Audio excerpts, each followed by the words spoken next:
بسم اللہ الرحمن الرحیم۔ حضرت صلی اللہ علیہ وآلہ وسلم نے فرمایا، بے شک دین آسان ہے، اور جو شخص دین میں سختی اختیار کرے گا تو دین اس پر غالب آ جائے گا اور اس کی سختی نہ چل سکے گی۔ پس اس لیے اپنے عمل میں پختگی اختیار کرو اور جہاں تک ممکن ہو میانہ روی برتو، اور خوش ہو جاؤ کہ اس طرز عمل سے تم کو دارین کے فوائد حاصل ہوں گے، اور صبح اور دوپہر اور شام اور کسی قدر رات میں عبادت سے مدد حاصل کرو، یعنی نماز 5 وقتاً بھی مراد ہو سکتی ہے کہ پابندی سے ادا کرو۔ صحیح بخاری حدیث نمبر 39۔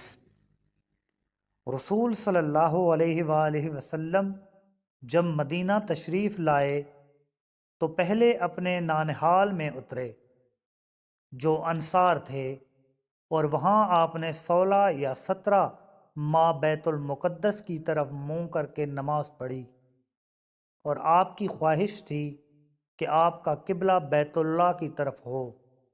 جب بیت اللہ کی طرف نماز پڑھنے کا حکم ہو گیا تو سب سے پہلے نماز جو آپ نے بیت اللہ کی طرف پڑھی عصر کی نماز تھی۔ وہاں آپ صلی اللہ علیہ وآلہ وسلم کے ساتھ لوگوں نے بھی نماز پڑھی۔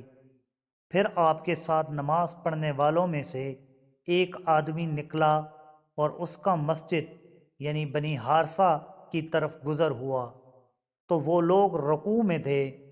وہ بولا کہ میں اللہ کی گواہی دیتا ہوں کہ میں نے رسول اللہ صلی اللہ علیہ وآلہ وسلم کے ساتھ مکہ کی طرف منہ کر کے نماز پڑھی ہے۔ یہ سن کر وہ لوگ اسی حالت میں بیت اللہ کی طرف گھوم گئے، اور جب رسول اللہ صلی اللہ علیہ وآلہ وسلم بیت المقدس کی طرف منہ کر کے نماز پڑھا کرتے تھے، یہود اور عیسائی خوش ہوتے تھے، مگر جب آپ صلی اللہ علیہ وآلہ وسلم نے بیت اللہ کی طرف منہ پھیر لیا تو انہیں یہ امر ناگوار ہوا۔